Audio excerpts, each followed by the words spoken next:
पाकिस्तान की तारीख के औराक में छुपा एक अजीम बा कला रोहतास। क्या आपने कभी सोचा है कि एक ऐसा कला जो जंगी हिकमत अमली, फ़न तामीर और दास्तानों से माला माल हो, कैसा होगा? आइए इस तारीखी शाहकार की सैर करते हैं। कला रोहतास जेहलम की तहसील दीना में शेर शाह सौरी ने 1541 में तामीर करवाया था।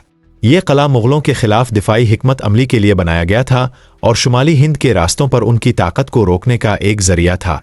इस कला की तामीर में 8 साल लगे और इसकी दीवारें तकरीबन 12.5 मीटर बुलंद हैं। ये कला सिर्फ जंगी मकासद के लिए ही नहीं बल्कि यहाँ की हर ईंट में तारीख़ के ख़जाने छुपे हैं। कला रोहतास की तामीर में ईरानी, हिंदू और इस्लामी तर्ज का इम्तिजाज है। सुहेल और तिलाकी दरवाजे की ऊंचाई तकरीबन 21 मीटर है, जो किले का सबसे मशहूर हिस्सा है। रानी महल एक मुनफरिद इमारत जो मुग़ल और हिंदू तर्ज तामीर को यकजा करती है, किले की खूबसूरती को 4 चांद लगाती है।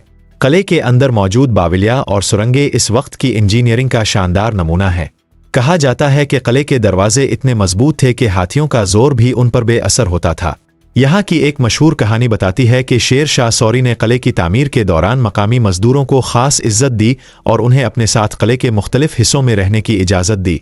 कला रोहतास सिर्फ जंगों का गवाह नहीं बल्कि अमन और सकाफती तबादलों का मरकज़ भी रहा है। आज कला रोहतास एक यूनेस्को आलमी विरसा है और सयाहों के लिए एक ख़ास कशिश रखता है। यहाँ के मनाजिर, तारीख़ और कहानियाँ हर देखने वाले को माजी की दुनिया में ले जाते हैं। ये मकाम ना सिर्फ हमारे वर्षे की नुमाइंदगी करता है बल्कि नई नस्लों को अपनी तारीख़ से जोड़ने का ज़रिया भी है। कला रोहतास पाकिस्तान की तारीख़ का एक ना ख़त्म होने वाला ख़जाना है। अगर आपने अभी तक इस जगह का दौरा नहीं किया तो ये आप के अगले सफ़र की फहरिस्त में शामिल होना चाहिए। हमारी वीडियो पसंद आई तो इसे लाइक, फॉलो और सब्सक्राइब करें।